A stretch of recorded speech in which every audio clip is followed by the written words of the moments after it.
Heads were turned on Friday as a glamorous woman walked through the terminal and out the door at JFK Airport in New York City.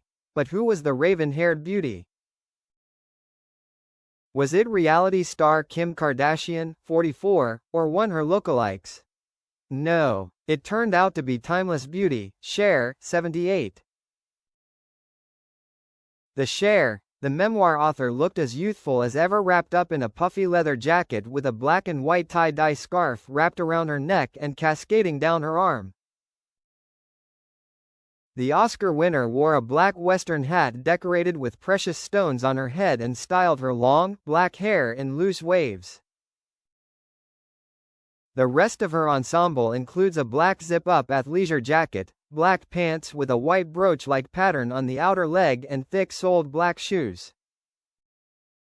The hitmaker appeared to be wearing minimal makeup and accessorized with dark sunglasses as she walked to her waiting car. It was unclear why the goddess of pop was in the Big Apple. The Mamma Mia, Here We Go Again actress promoted part 1 of her memoir, which topped the New York Times bestseller list for some 6 weeks before dropping to 10th place in a recent appearance on Jimmy Kimmel Live. Does that surprise you? The host asked. Oh, God, yes, the Billboard Icon Award winner answered, who will release a part 2 in November 2025. I didn't want to squish it together because you'd be carrying it around like this and not be able to read it, she said, demonstrating what it would be like to carry such a large book, and I wanted to write the first one to see how it was and did I do a good job and will people be interested. She said, and then I have a whole nother life when I started to do movies, she told the audience, giving a hint as to what the second part of her life story might focus on. When the topic of her marriage to her first husband, the late Sonny Bono, and their popular Sonny and Cher television show, the I Got You Babe singer said, doing the show kept us together, because on the show we had so much fun. We were equal. I loved it. We loved it. We worked so well together, we had so much fun, and it kept us closer longer than I really wanted. Cher was 15 when she met the 28-year-old assistant to rock music producer Phil Spector.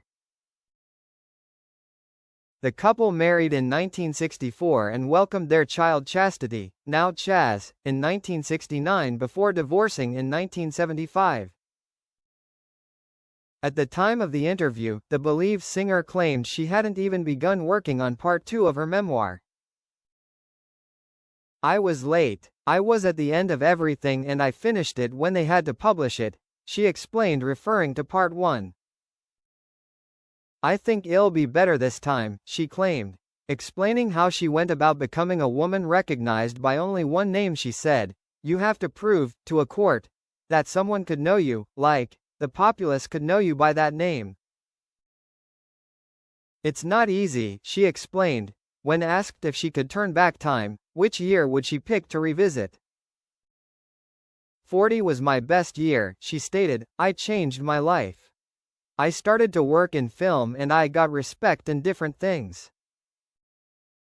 Cher began working on her Academy Award-winning role in Moonstruck in 1986.